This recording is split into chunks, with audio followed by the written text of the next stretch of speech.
The thought that life could be better is woven indelibly into our hearts and our brains.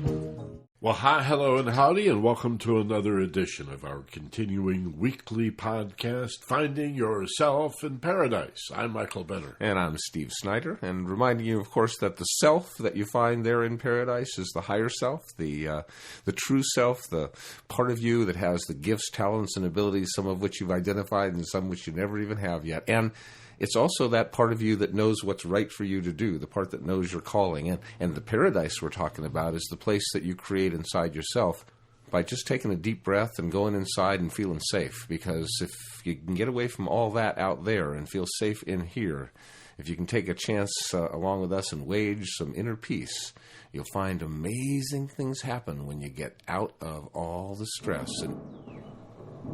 Wow, lightning, Maui lightning, thunder. You don't hear that often in Hawaii, do you? Not too often. Well, I will choose my attitude and take that as a positive sign. Yeah. Pele is speaking to us on our podcast. And that's really the theme of the show today, is choosing your attitude. Yeah. Steve and I, in preparing for this program, have talked about a model, a little three-step or three-part process that we've used a lot in our lives. And the first and third parts you probably remember or know from biology class or botany, the idea that in the world of living beings there is something called a stimulus response or a stimulus reaction system. But it's meant to really define something that's unconscious, where attitude or point of view is not a factor. It's sort of like the classic knee-jerk reaction. The doctor asks you to cross your legs, and he or she hits you in the, what do they call the kneecap? The patella? The patella, with that little pink triangular hammer that they've got. They buy at the Dr. Hammer store, I guess. Bang, bang, silver hammer. And before you're even conscious of the feeling of the hammer striking the patella, your leg has already autonomically begun to respond or react. And obviously that's for survival. Somebody comes up and says, boo, behind you and surprises you. You'll jump and then almost apologize for it, saying, oh, you scared me. Well, you weren't really scared, but you were surprised. And that's a great thing about the reflexive nature of the stimulus reaction or stimulus response system. But Steve, let's talk about the in-between, the middle part, consciousness, awareness, the perception that, as our theme this week, we're just going to call attitude. The human part of this equation. Because like animals, it seems, I guess, the lower down the scale, the less they have anything to do in between the stimulus and the response. You know, it's like you take a one-celled creature and you poke it and it moves in one direction kind of thing. But we have evolved to the point where we can have a stimulus and have a whole bunch of different kinds of response with the same stimulus, given that we have the ability to choose our perception of that stimulus. Now, we often say that you don't have a whole lot of control over the stimulus in your life. You know, you have some. You do get to choose your life's path. You do get to choose where you put yourself, so that, you know, luck is the residue of design. You know, it's like you were in the right place at the right time. Well, you put yourself in that right place at the right time to some extent. So you have some control over the stimulus in your life. And with other people, though we often don't succeed to the level we'd like to, we can influence or persuade other people. We can. Doing it with integrity is the nice and right way to do it. We can. But then again, there's a whole lot of stimulus that we don't have any control over whatsoever. Things like weather and things like wars and things. I mean, we have very little control over a lot of the things that are making us stressed out. But the power is not in the fact that we have any control over the stimulus. The power is in the last two steps, the perception step and then the response step. The perception, or the attitude with which you experience it, or the point of view you see it through, or the mood you're in when you're doing it, whatever name you want to put on that experience of how you experience what happens. Because again, the exact same experience can happen to two people, and they have totally different experiences of it. Two guys can win the silver medal at the Olympic Games, and to one, it's the peak moment of his life. The greatest dream of his life, and just a silver medal is the big. And for the other guy, it's like, man, I expected the gold. This is a bummer. This is really, I have to go face my family, like, with shame now. For one guy, the same experience is the greatest moment of his life, and the other, it's like I want to hang my head between my knees. It's all attitude. Second best in the world, and you're still thinking you're a loser. Yeah, isn't that sad? Isn't that sad? Funny thing is, that kind of attitude will rarely get you to the top, even to the silver medal, even to the bronze, even to the serious competition. Attitude is everything. This is a very important part of the sports psychology work that has been done in the last 30 years. It all goes back to the positive thinking model that goes way, way back. Now, again, positive thinking doesn't mean you only think positive thoughts. Everybody thinks positive thoughts. Everybody thinks negative thoughts. Positive thinking is doing something positive with all of your thoughts. Doing something positive with your positive thoughts by empowering them, by saying yes to them and acting upon them, using them to decide what you want and to motivate yourself to do what you need to do to get what you want, and empowering your negative thoughts by releasing them, giving them no power, basically, taking from them any power by taking a deep breath and letting your muscle tension go so that your brain thinks we're safe. There's no power in this fear thought I have. If it were really true, it would make me tighten my muscles and hold my breath and get ready to run and hit. But because I can just release it all, obviously there's no power in this worry thought, this negative thought that I have. So a good place to begin this discussion, I think, Steve, of attitude, as you've already done, is to talk about attitude, or making choices, being conscious, aware, and awake enough to remember, for example, that you are not simply the thoughts that you have. You are, in fact, whether you know it or not, and that's the point of all of this, isn't it? Yeah, indeed. The one who could say yes to a thought, or no to a thought, or a big maybe, and put it on the back burner and let it simmer down a little bit. And that's, I think, a very, very important concept that many in Eastern philosophies are aware of, but has been slow to come to the West. I think we're so fixated on the material world, so driven by what seems to be happening to us that, Steve, I'm afraid a lot of our friends and neighbors think that they're even victims of their own thoughts. Yeah, and they think that just because they think it, it's them. It's who they are. Understand that thoughts can be wrong. This is a very important concept. Don't believe everything you think. You think wrong things. You think things you think are true that are not true. You do that all the time. I do that all the time. Even the smartest people in the world do that all the time, because we don't understand everything. The smartest people, I think, are the people who know how little they know. Who know they don't know a whole lot. Exactly. That's the classic Socrates. Exactly. So here we are in the situation where we can choose how we want to feel about what goes on in our lives. Now, we can't do that any old time. It's not like, oh, okay, folks, go out there and choose your attitude from now on, because you've got an autopilot going. You've got a program. Like a computer program. Exactly. It's called habit. And that habit is making you see the world the way you saw the world last time. And if you don't choose, this is consciousness, folks, if you don't choose to do it differently than you did it last time, you'll automatically do it the way you did it last time. It's like attitude could be set on autopilot, or we could turn it over to manual. Right. And do a better job. Now, no matter what your attitude is set at now, if you turn it over to manual, you could do a better job. Yeah. If you have a great attitude, you could have a slightly greater one. If you have a terrible attitude, well, even if you could bring it up to like a fairly okay one, that would be a huge shift in attitude. So I'm not saying that you have to have the most wonderful, best attitude about everything in the world, but if you can choose, like, okay, I'm going to choose my attitude about this situation. I'm going to choose my attitude about that situation. Where do I want it to be? You do have that power.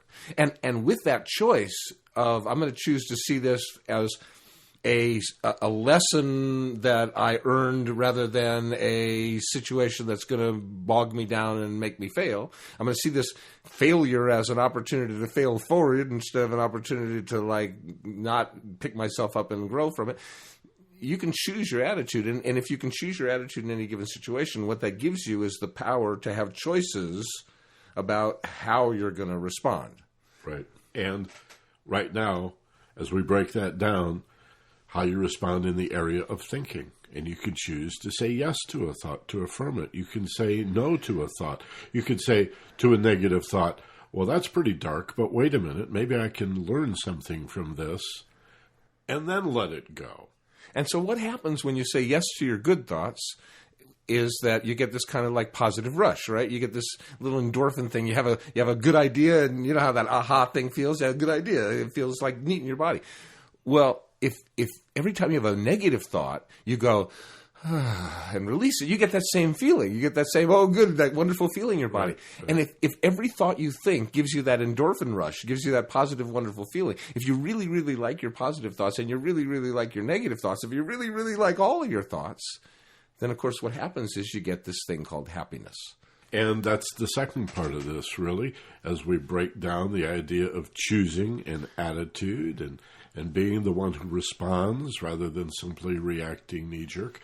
You are not simply the feelings that you have either.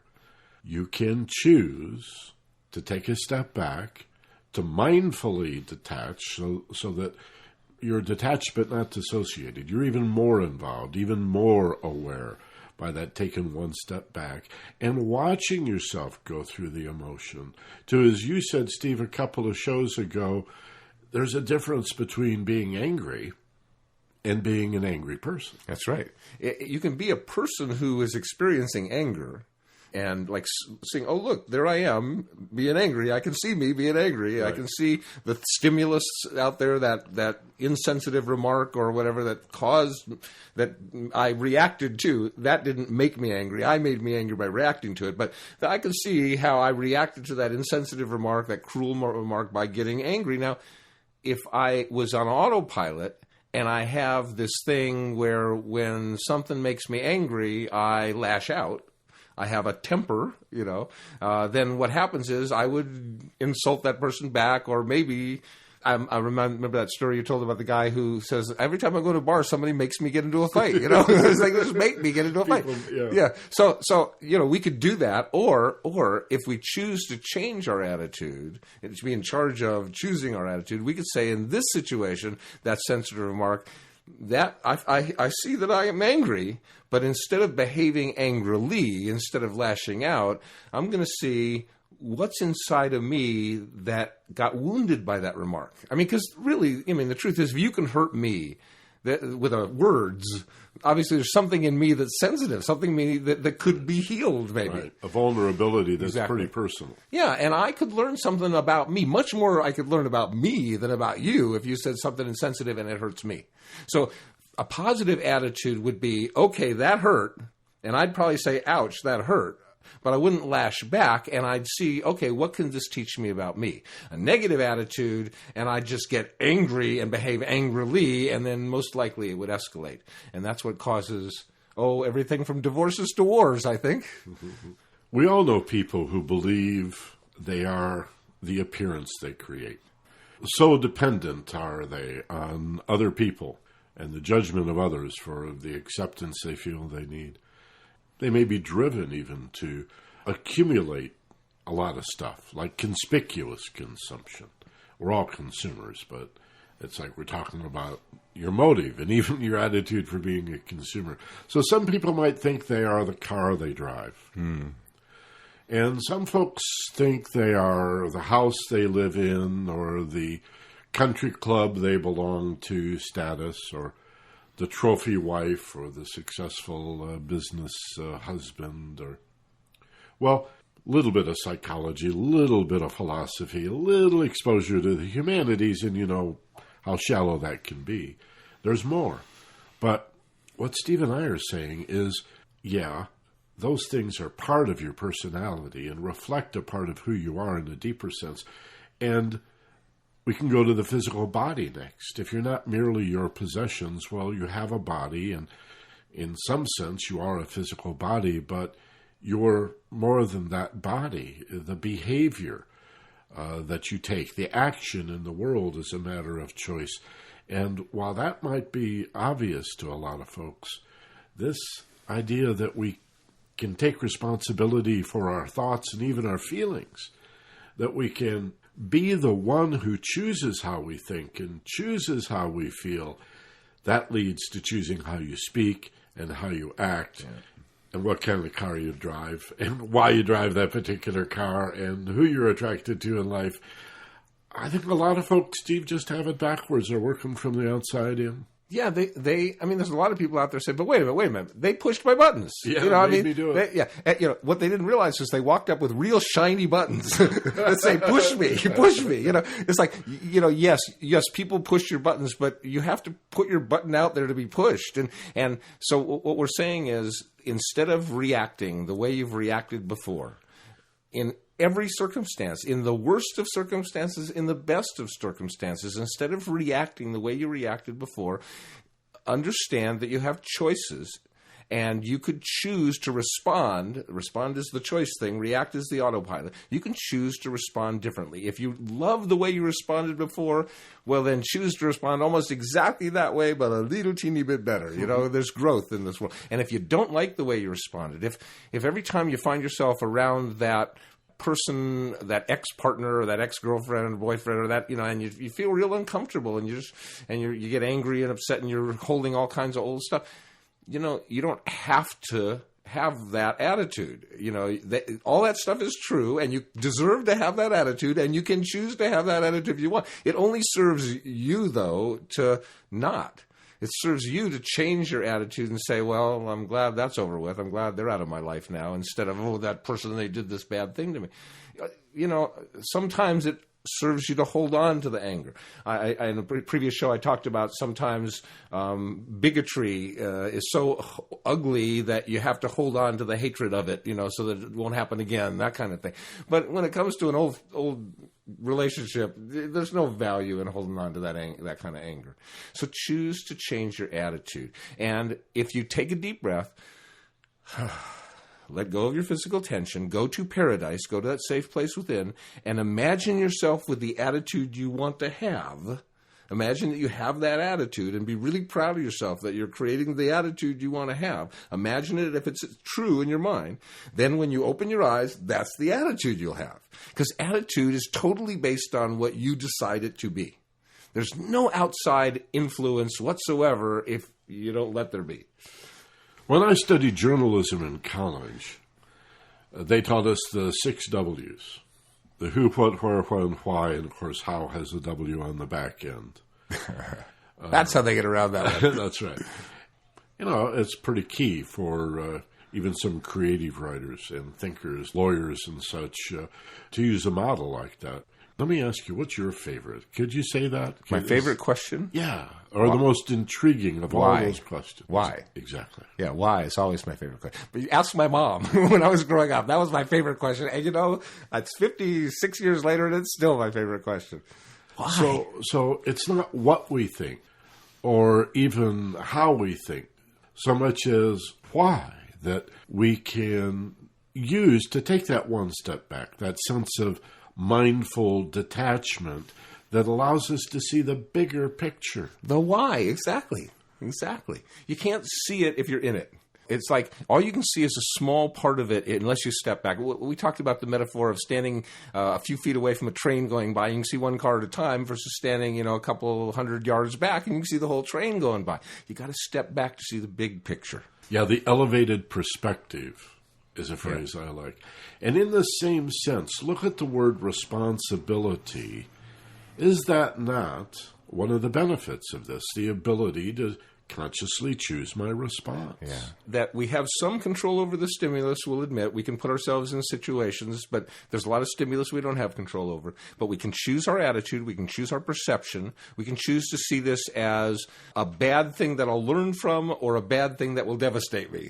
It's hard to see some things as a good thing. If something bad happens, something bad happens. But we can see this as a bad opportunity and adversity, like lifting weights, adversity builds muscle, that kind of thing. We can choose to see it with a positive attitude. You can choose to see anything with a positive attitude. Yeah. I mean, that incredible man that wrote The Man's Search for Meaning, Viktor Frankl, spent most of his adult life in a Nazi concentration camp, and he said, they can take my freedom, but they can't have my spirit. come on. I mean, if somebody can have a good attitude in a concentration camp where they're being tortured and other friends are dying every day in front of their very eyes, what excuse do you have for a bad mood? What excuse do you have for a bad attitude? I just don't think that we have. I mean, yeah, you can choose to have one if you want, but there's no justification. I mean, people have gone through way worse than you're going through and done it with a smile on their face and a gleam in their eye. It can be done. I had a teacher tell me many years ago, when you discover a problem, any kind of problem, anywhere in the world, on any scale, it becomes your problem. And I immediately reacted, oh no, I have enough problems. And now the weight of the world is being put on my shoulders by this teacher that I really revere, admire, and respect.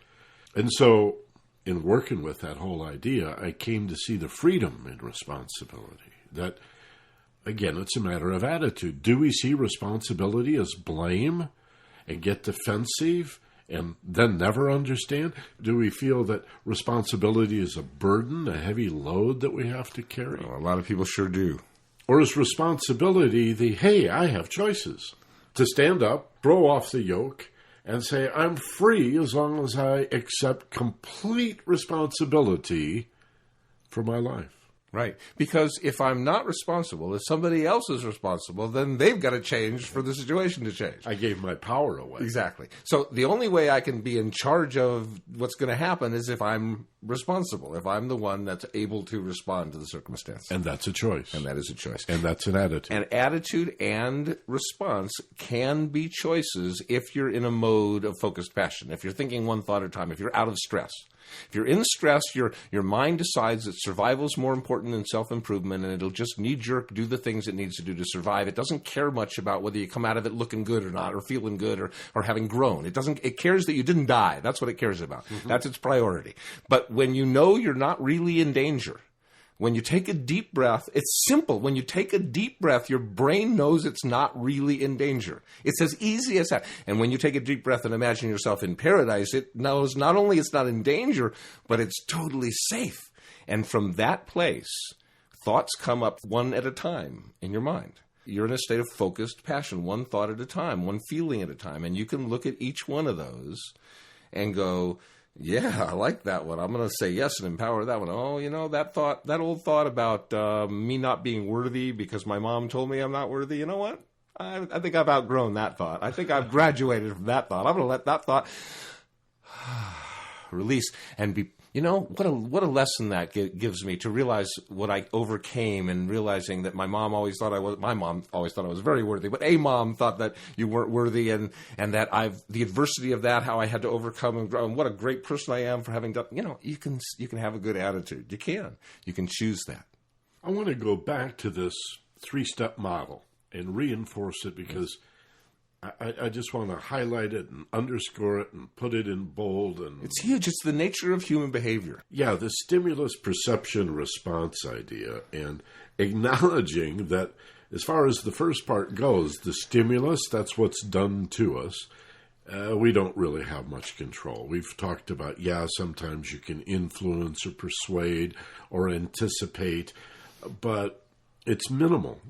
Stuff happens. This is the side of the equation where things are done to you. Stuff happens, as the bumper sticker says. But our point is that attitude and the opportunity to be free, to take responsibility, to be at choice, comes in the other two parts, the way you look at things and the way you respond. You might even want to jot this down. If you can. Stimulus, what's done to me, very little, if any, control. Perception, how I look at it. Choices, I have choices. And response, what I do with it. I have choices. So much of stress is a search for control. Here it is. This is where your control is. Not in fighting what's done to you. The matador doesn't really take the bull by the horns. He's not going to try to control the bull. He's going to control his perception and response. And elegantly, that's, I guess, what that sport's all about, dance out of the way. Actually, come to think of it, I think in the end it's about killing the bull. Yeah, I don't like that part. That part was illegal in most countries. Anyway, I think it's a good point. We have this phrase, you got to take the bull by the horns. It's like bootstrapping. You cannot pull yourself up by the bootstraps. That's right. You cannot do that. No, it's a nice try. But we need to look at what we can do, and that's choose how we look at it. That's your attitude and how you respond. So if you don't choose how you look at it, you're going to look at it the way you looked at it last time. So it's not like, you you did choose. You choose to abstain from choosing. It is a choice.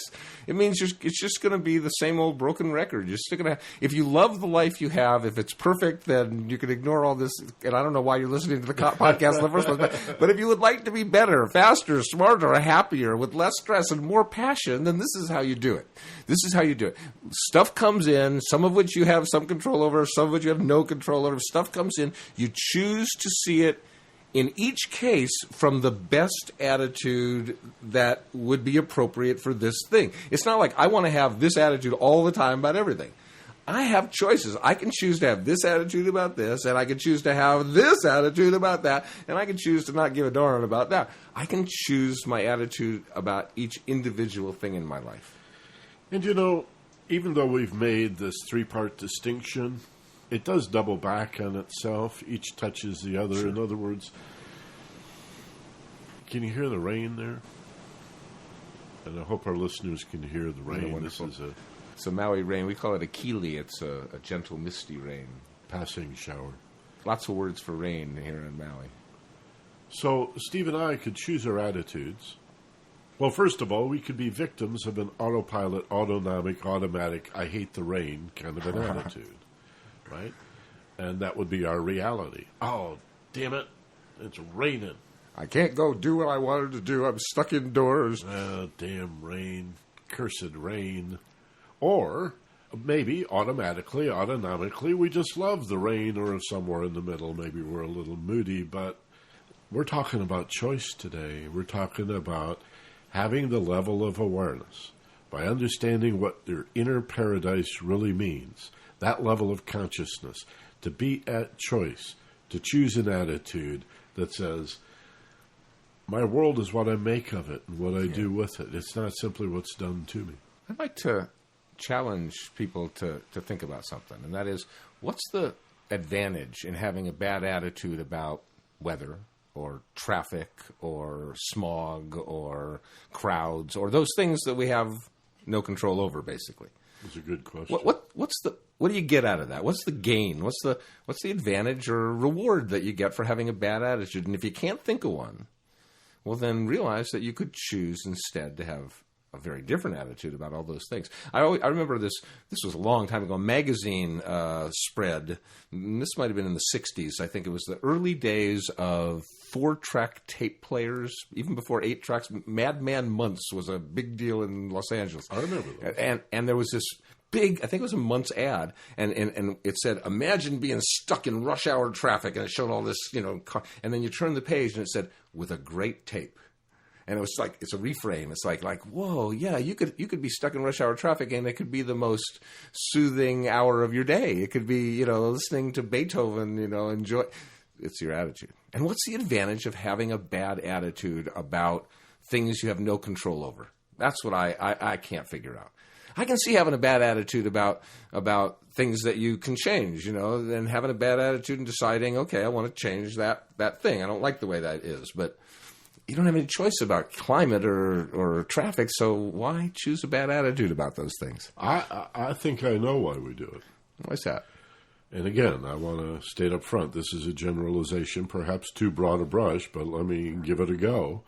I think, again, it's not conscious, but it's a way of attracting attention. It's a drama that makes us feel significant. There's that. If you're not busy being born, then you're busy dying. Like, it's still a look at me, I'm so miserable. And it's an appeal for sympathy, which often works in codependent relationships because people will give it to you since they're going to ask you for the same thing later, as soon as it's their turn to tell their pity party sob story. And what we want, Steve, is love, but I'm afraid that what many people are willing to settle for is sympathy. And sympathy, pitiful replacement. Yeah, it's not the same. The sympathies for when people suffer loss and grief, it's a beautiful quality of love to sympathize or to empathize, but it's something we need to move through to get to a quality of love that fulfills us with joy and happiness and again, freedom. And, sometimes I'll ask my students to eavesdrop in public places and to listen in a restaurant or at a bus stop or something and make note. I don't mean to be covert about it or anything, but just make note as you eavesdrop on the bus or the subway. What are people talking about, and what percentage of it is an appeal for sympathy through my tales of my misery and my funky attitude about life, and what percentage of it is really life-affirming and positive, and guess what I got to do today, and boy, I felt powerful, and somebody said they thought it was really cool, and the feedback I get is about 90-10. I was a lot more of the former than the latter. That's for sure. That's been my experience in life.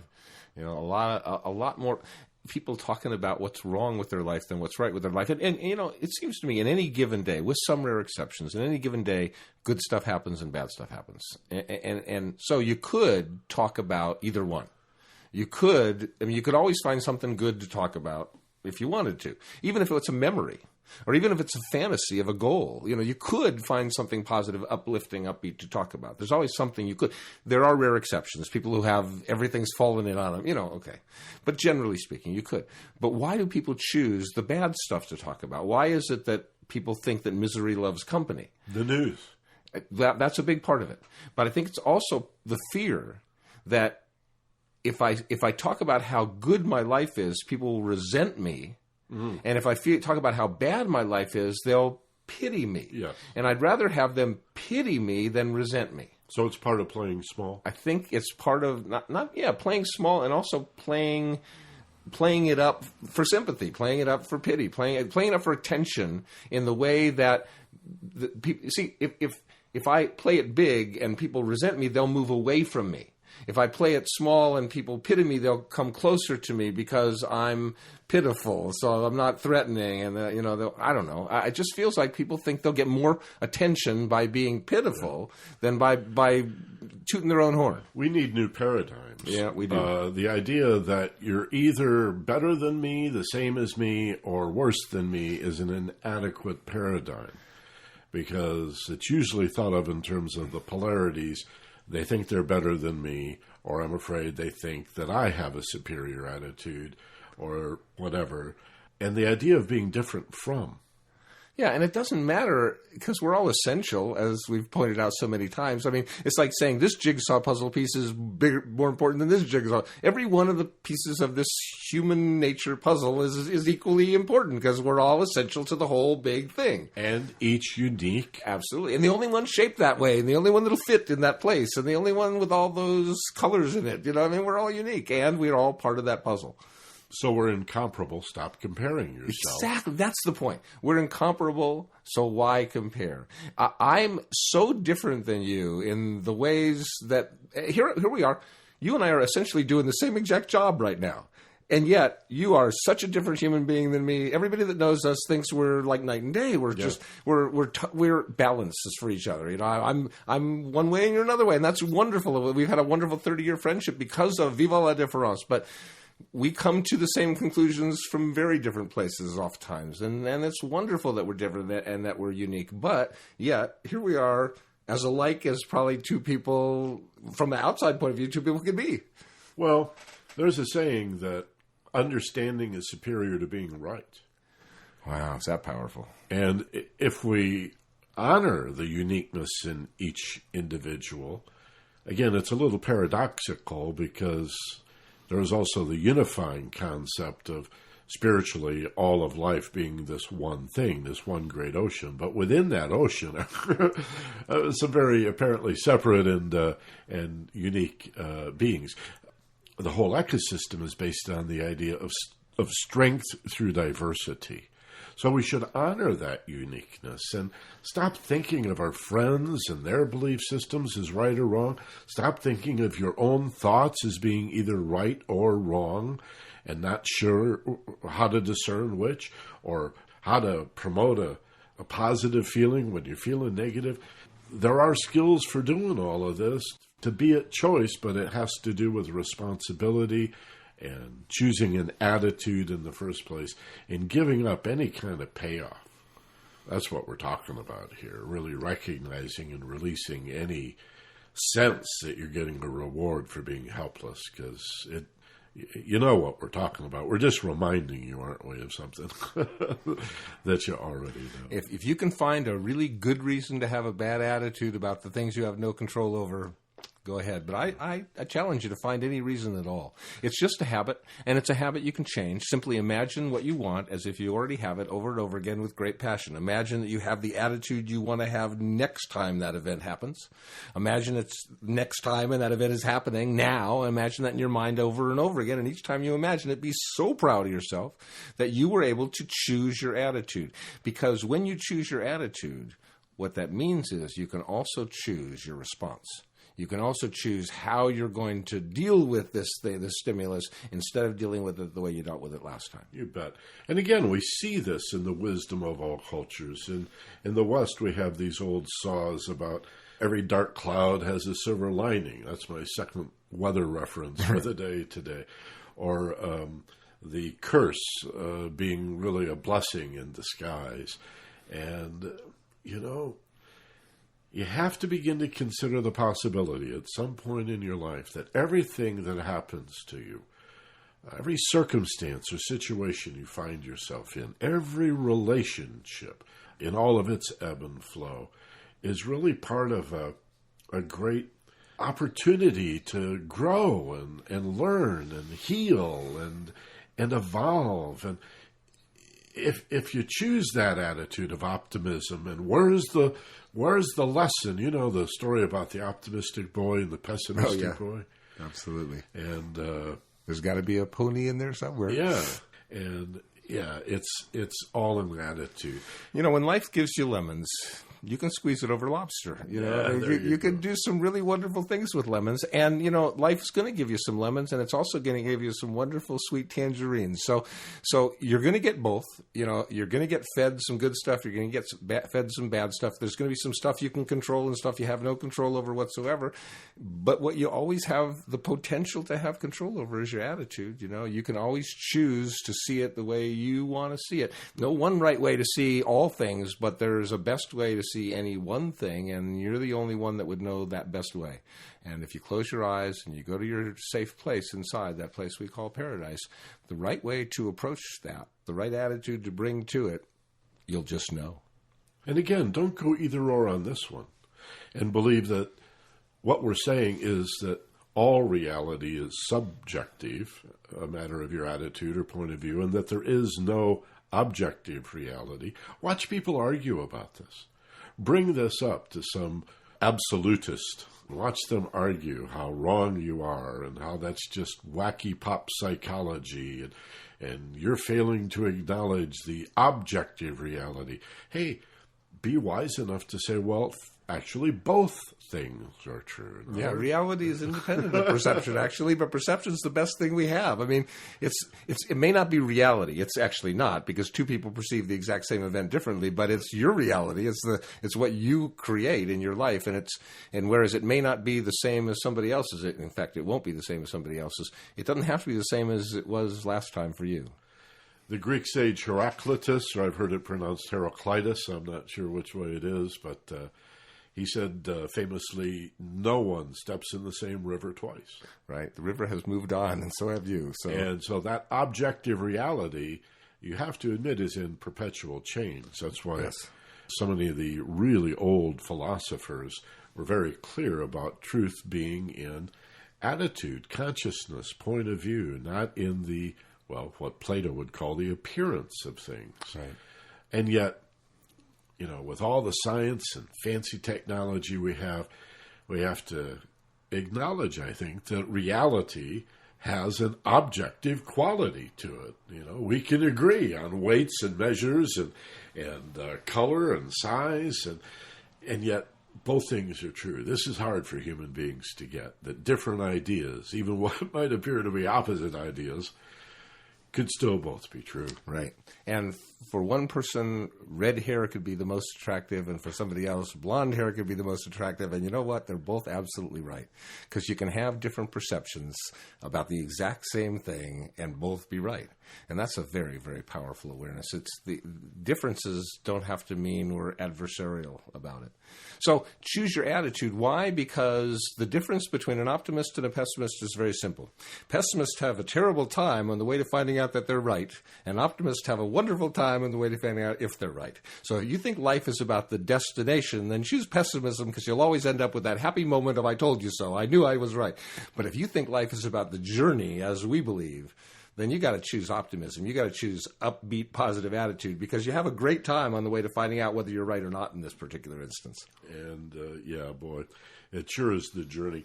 You know, if you ever got there, that destination where you finally got it all together, then what would you do? I think I would have a next place I want to head to, because otherwise, what's the point? You know, Exactly. It's all about, like, when you get close to what you really, really want, decide what you want next and celebrate this one on the way through it, because happiness comes from moving toward getting what you want, not from getting it. That's important stuff. One more thing I want to say about attitude. Do we have time before we do the audio journey? Real quick, then we'll do that audio journey. Let me do it quickly, because we touched on it briefly, but I want to emphasize this idea of the way, by not being responsible, doing the sympathy and the pity party, we really give our power away. And then make worse the very situation that we're bemoaning.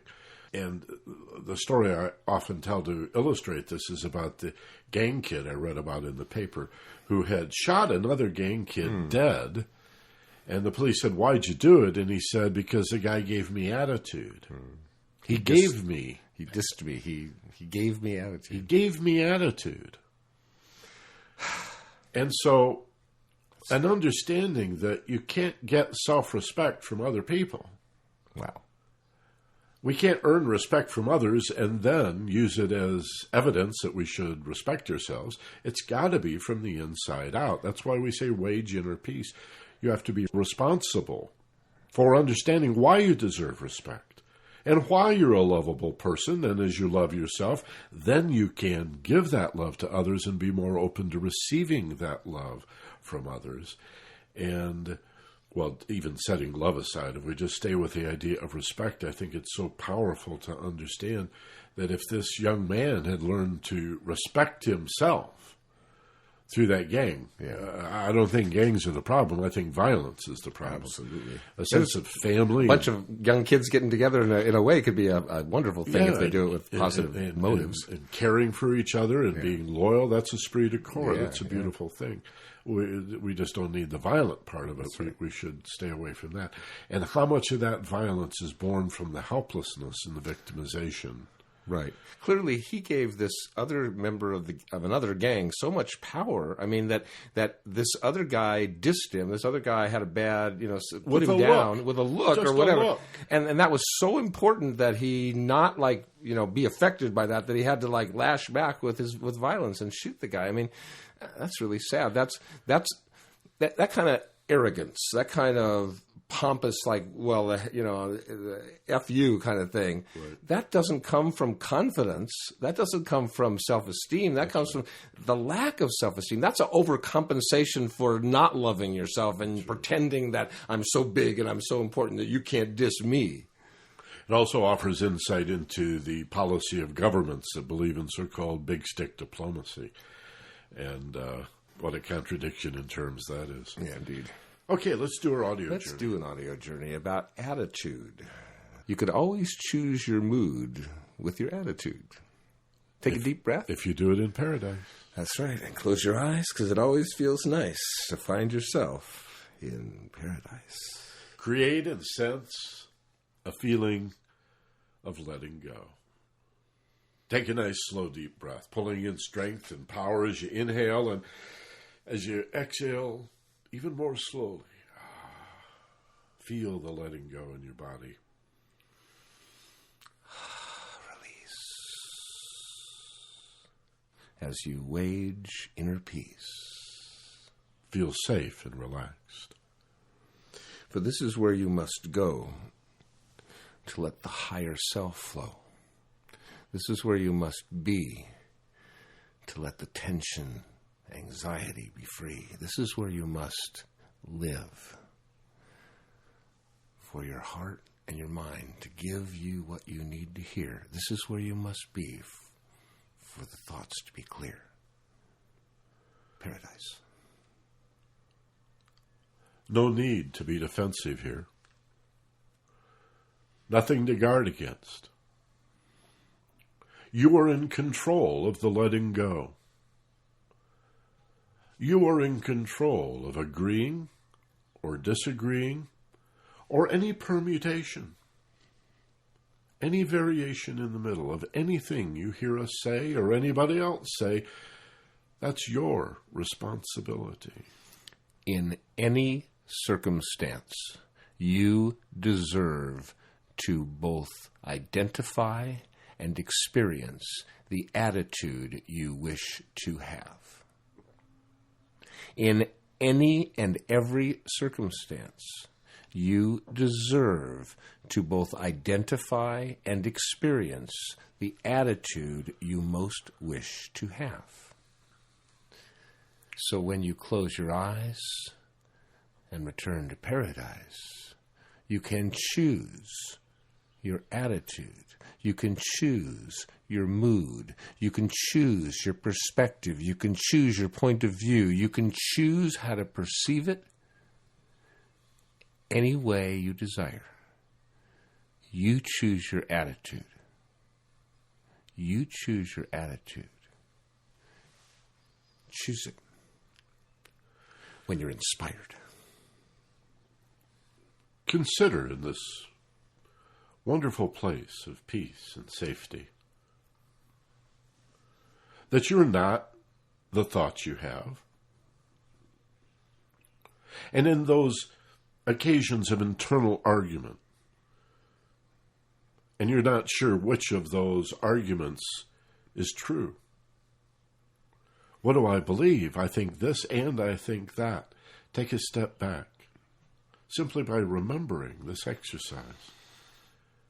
And our suggestions to you that there's an elevated perspective, a point of view where you can be the one who, from an even-tempered and well-reasoned place, this place of paradise within, this expanded level of insight and understanding, you can be the one who decides how you feel about this thought. You can be the witness. And therefore, what used to make you behave angrily, now you experience as someone who is a person who is angry rather than an angry person. And you choose which attitude to have, and you choose which response to explore. You have choices, lots of choices. And when you are in this state, there are even more choices than seem first available to you. There are choices, and choices are power. So choose your attitude, choose your mood, choose your point of view. Choose to see things how it best serves you to see things. Choose the best way for you. And in your search for someone to love you and care about you sincerely, consider that you can choose an attitude of responsibility for finding within you what's lovable about you, acknowledging, honoring, and developing that realization that you actually already have exactly what you've been looking for in terms of love, and now can offer that to others, give it away to others, needing nothing in return, not even to be appreciated. It's only a gift if you give it away. Otherwise, it's no more than a trade. You've got to give it freely. You've just got to give it away. And when you imagine yourself facing something difficult, facing something challenging, something hard, imagine the attitude you want to face that with as you go forward into your life. Imagine that this very difficult challenge you know is upcoming in your life, that you face it with confidence, you face it with courage, you face it with a sense that all your talents and abilities will be brought to bear, that you'll do your best, that you'll give it your all, that you'll be 100% to face this challenge. As you imagine yourself facing the hard stuff with confidence and courage, and imagine yourself facing the good stuff, the wonderful things that come, the wonderful, wonderful things that occur in your life with even more joy and even more happiness and even more confidence that this is a pattern, this is the way life is going, this is the way life is going to continue to be. Choose your attitude, choose your response, and what you find is, if you choose the way you wish to perceive something, it gives you the power to choose the way you wish to respond to it. If there's a 2, there's got to be a 3. There has to be a middle. Even 2 sides of the same coin have an edge. And so the heart and soul is the center. It's all the permutations and variations between either or. Go to the heart and soul of it, the middle way, the third way. For if there's a third choice, there just might be a fourth.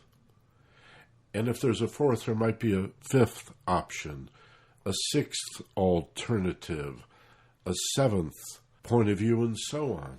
Life is more multiple choice and fill in the blank than it ever could be simply true and false. So you can choose the life you wish to lead. Now, not to say that you're in charge of all the stimulus out there. Clearly you're not. But you can choose the life you wish to lead, because regardless of the stimulus, if you can choose your perception and then you can choose your response, then you are responsible, able to respond. If you go on autopilot again, knee-jerk, then you're going to live the life you led. If you like that life enough to continue leading it, all you have to do is just be unconscious. But if you want the life you could have, that you deserve to have, because you deserve to both identify and experience the attitude you wish to bring to every experience. You deserve that. If you want that, what you need to do is spend some time in paradise. What other people might call failure, you see as opportunities to learn. When others focus on problems, we focus on solutions. What other people might see as a curse, you see as opportunity. Life is what you make it, not simply what's done to you, how you perceive it and how you respond. And those are choices. That's attitude. Empower yourself. And as it feels right for you, begin to orient yourself toward the waking state. Remember where you are, what you've been doing. And in a moment, when you're ready, take a nice, big, slow, deep breath, pulling in strength and power, and open your eyes, wide awake, alert, refreshed, rested, and feeling fine. Feeling great. And the next time that you go to sleep, just before you do, ask yourself, what kind of mood do I want to be in when I wake up? What kind of attitude do I want to face the day that's coming as soon as I open my eyes in the morning? And ask yourself and decide what kind of attitude you want to have to start the day. And, you know, it may not be the same attitude you carry through the whole day, but the way you start your day is very significant in terms of how you continue on. So get a great start. You know, have a good breakfast and also have a good thought. Have a good thought to start your day. Like, choose the attitude you wish to purvey. Yeah, that's spiritual inertia, I think. And there you go. An attitude in motion tends to stay in motion. There you go. Hey, be sure and tell your friends about FocusedPassion.com. In fact, I'd like to suggest you guide them there, either sitting next to them at their computer or over the telephone. Show them how easy it is for 99 cents to have this program downloaded automatically onto their computer. Billed monthly at 99 cents a week, a little delivery charge for this wonderful podcast. You're not going to find it anyplace else in the world. Finding yourself in paradise at FocusedPassion.com. Wage peace, and we'll change the world one deep breath at a time. Yeah, thanks for listening, and as always, be gentle of life and take care of each other. For Steve Snyder, this is Michael Benner. The thought that life could be better is woven